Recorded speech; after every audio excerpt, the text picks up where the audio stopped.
이번에 요게 이제 법이 바뀐 거예요. 24년 12월 31일 날 여기 도시정비법, 민간임대주택법, 공공주택특별법이 국회를 통과를 했어요. 12월 말부로. 3개가 됐는데 우리한테 해당이 되는 게 요거예요. 요거.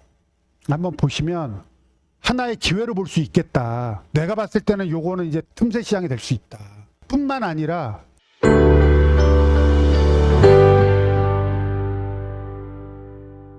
재개발하면 재개발 단타도 고민하는 사람이거든요. 사실은 그냥 좀 프리미엄 받고 팔아도 되니까. 그리고 언제 사고 파는 거냐 뭐 이런 거잖아요.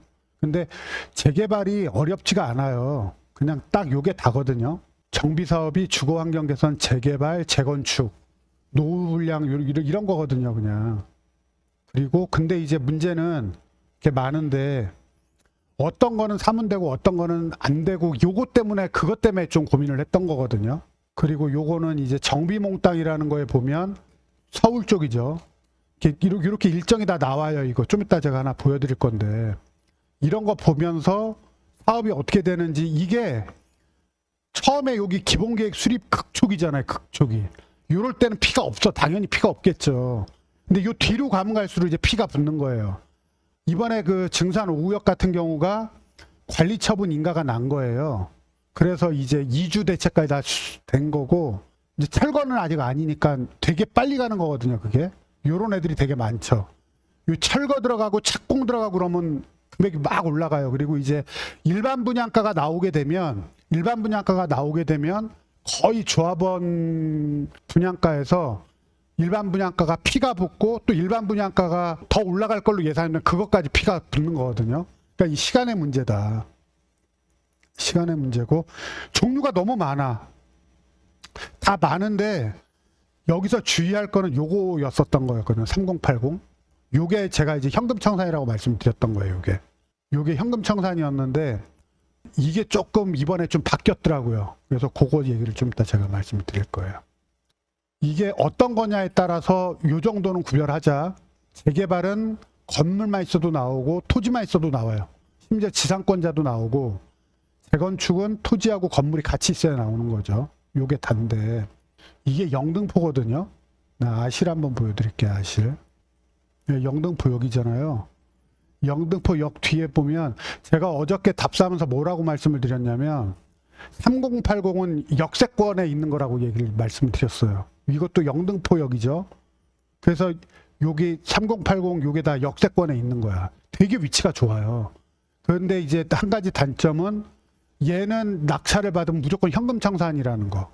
현금청산이다 보니까 사실 들어가는 게 쉽지가 않았던 거. 현금청산 당하니까 아예 싸면 현금청산 받을 거 각오해서 사면 되거든요. 그렇게 해서 고민을 했었는데 이번에 좀 바뀌었다. 그리고 여기 보시면 얘는 공공재개발이라고 돼 있죠. 얘네는 현금청산이고 그냥 얘 공공재개발은 재개발로 보시면 돼요. 그리고 이건 재개발이죠. 그죠? 요것도 공공재개발. 얘는 도심공공이야. 그럼 얘는 현금청산인 거죠. 여기도 현금청산. 요렇게 됐던 거예요. 요 도심공공. 그럼 나중에 영등포도 이렇게 완전히 싹 바뀌는 거야. 여기가 이만큼이 다. 그래서 영등포도 이제 나오는 거 이렇게 보시면 된다고 보고 어떤 걸로 개발되느냐에 따라서 우리가 경매로 사도 되고 안 사도 되고 뭐 그런 문제가 있었는데 그 중에 하나가 이제 신속통합이에요. 신속통합. 이게 재개발 종류거든요. 민간에서 하는 게 있고 공공에서 하는 게 있는데 일반 재개발 뭐 이런 있죠. 신속통합은 민간 일반 재개발로 들어가는 거야. 그리고 뭐 역세권 시프트 뭐 이렇게 있죠. 이 기준일이 다 틀려요. 근데 웬만하면 우리는 다 받을 수가 있어. 다. 근데 여기 보시면 공공에서 하는 게 아까 공공재개발이 하나 있고 3080이 있단 말이에요. 근데 얘는 공공주택특별법에 의해서 얘는 현금청산으로 이렇게 나와 있던 건데 요게 이제 바뀐 거야. 요것만 주의하면 돼요. 요것만 바뀌면 되는 거고. 재개발 토지 면적이 서울이죠. 서울. 90제곱미터 이상이면 가능하다. 그리고 지금은 조정지역이 다 풀렸잖아요. 거의 다. 조정지역이 풀려가지고 다른 거 다 필요 없거든요. 조정지역인 경우에 요것만 좀 있으면 돼요. 관리처분 인가 요것만. 근데 사실 조정지역이라고 하면 강남 상구하고 용산 정도잖아요. 그죠? 그거 빼고는 있으니까 문제 없다고 보시면 돼. 문제 없고 이게 이제 진행되는 거잖아요. 정비구역 지정되고 요거를 이제 간소화하겠다고 하는 게 패스트트랙이잖아요. 간소화되고 있고 이게 이번에 통과가 됐어요. 동의율도 통과가 됐고 뭐 이런 게 다 돼서 요것도 이제 다 진행이 될 건데 되게 빨라질 거다 앞으로. 전 재개발 괜찮게 보고 있어요. 이렇게 조합 설립 인가됐죠. 투기 과열 지구 내에 모아타운은 양도 금지고 재건축 양도 금지다. 투기 과열 지구일 때. 그 다음에 사업 시행 인가면 조정 지역 내에 다물권자 있으면 이것도 안 되고. 그러니까 다 조정 지역 이런 거거든요. 요 자료는 제가 넣어드릴 테니까 한번 보시고요. 관리 처분 인가가 나면 투기 과열 지구 내에 재개발 양도가 금지가 되고, 투기 과열 지구니까 사실 지금 많이 없으니까 그거 보시면 될 것 같아요. 요 면적 기준이고요. 90제곱이면 된다는 거고, 이게 이제 패스트 트랙이잖아요. 싹 정리한다는 거고, 신속 통합 기획이 빨라요. 그래서 요새 다 신속 통합으로 가는 추세예요. 아예 그냥 다 신속 통합으로 이렇게 다 잘라서 가는 거라 되게 빠르다. 일반 매매로 신속 통합을 사게 되면 실거주를 해야 돼요. 왜냐하면 토지거래 허가 구역이기 때문에. 근데 경매로 사면 토지거래 허가를 안 받아도 되니까 바로 임대를 줄 수가 있거든요. 여기 경공매로 받으면 안 된다. 뭐 이런 얘기가 있죠. 이게 토지거래로 묶으면 이렇게 의무 기간이 있거든요. 근데 우리는 어차피 경매로 살 거니까 안 해도 된다. 뭐 경공매 뭐 그 얘기고요. 제가 이거는 이제 요거 서울시에다가 물어본 거예요. 물어봤는데 답변이 온 게 자기네들은 상관없다고 그냥 해도 된다고. 요게 이제 3080이에요. 21년 6월 29일 이후에 청산되거든요. 요게 공공 그거에 있어. 요때 이후로 소유자가 바뀌면 무조건 현금 청산이었던 거예요. 그래서 제가 여기 3080에 들어가면 아예 가격이 싸서 아예 현금 청산 전략으로 가자고 그랬던 거예요. 현물 보상은 아파트로 받는 걸 얘기를 하거든요. 현물 보상할 수 있다. 뭐 이렇게 돼 있는데 우리는 이제 현금 청산 되는 거였는데 그 싸게 사서 현금 청산하는 거 그게 제가 말씀드린 거죠. 그리고 이번에 요게 이제 법이 바뀐 거예요. 24년 12월 31일 날 여기 도시정비법, 민간임대주택법, 공공주택특별법이 국회를 통과를 했어요. 12월 말부로 3개가 됐는데 도시정비법은 뭐냐면 88 대책에서 했던 절차 간소화, 그러니까 패스트트랙을 얘기하는 거예요. 이게 통과가 된 거야 그냥. 그렇게 해서 도시정비법에는 단계별 절차, 그리고 재건축 규제 완화, 동의율 완화가 75에서 70%, 복리시설도 동의율 완화가 됐죠. 그리고 이거 공포 3개월 경과니까 얘는 3월 달에 시행이 되는 거야. 패스트트랙 제대로. 그 다음에 민간임대주택법인데 전세 사기 피해자들 요게 이제 통과가 된 거예요. 우리한테 해당이 되는 게 요거예요. 요거. 한번 보시면 공공주택특별법 개정안이 아까 제가 21년 6월 29일부터는 현금 청산된다고 그랬잖아요. 근데 이게 요 법에 따라서 1차, 2차, 3차, 4차가 다 틀려. 근데 예전에는 일괄적으로 다 특지 지정이 요거 지정이 23년도에 돼도 21년 6월 29일 날이 기준이어서 무조건 다 현금 청산이었거든요. 근데 여기 이제 바꾼 거야. 우선공급 기준일을 21년 6월 29일에서 각 후보지 선정일로 이렇게 한다는 거야. 그러면 23년도에 된 애들이 있을 거잖아요. 그런 애들은 그때 기준으로 하겠다라는 거야. 근데 그런 애들도 당연히 우린 경매를 못 사죠. 우린 못 사.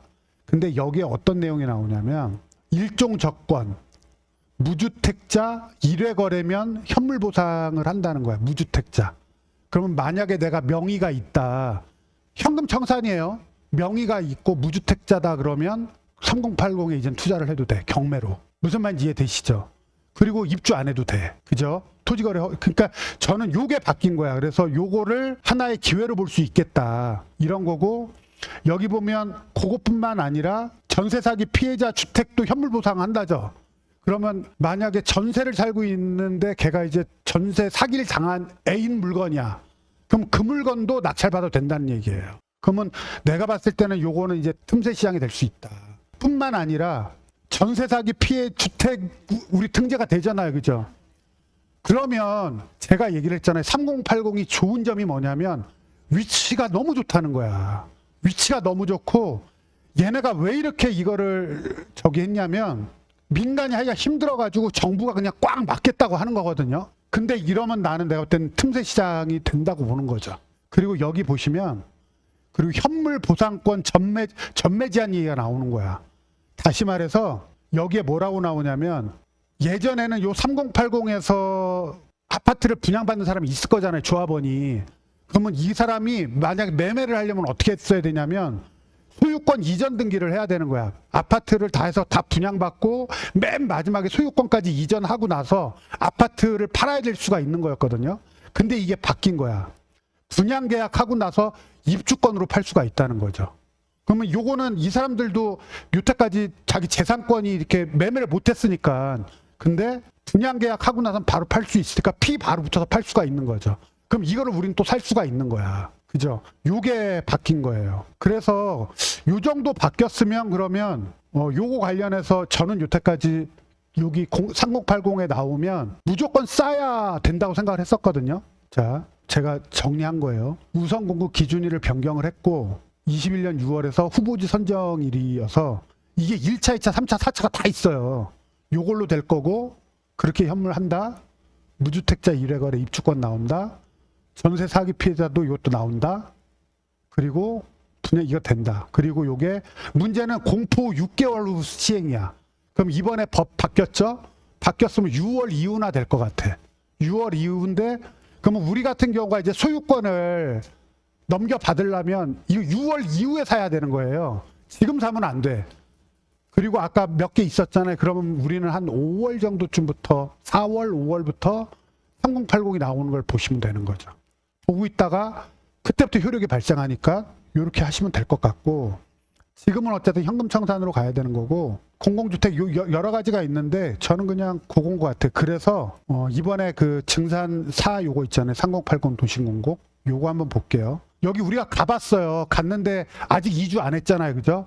근데 우리가 그 부동산 갔을 때 부동산 사장님이 뭐라 그랬냐면 얘네가 이번에 바뀌고 나서 그 여기 물건이 하나도 없다 그랬어요. 그죠? 하나도 없다 그랬어. 이 증산 4구역 여기 이거예요. 내가 아까 요 부동산하고 통화를 했어요. 요 부동산하고 통화해서 3080에는 지금 매물이 없대요.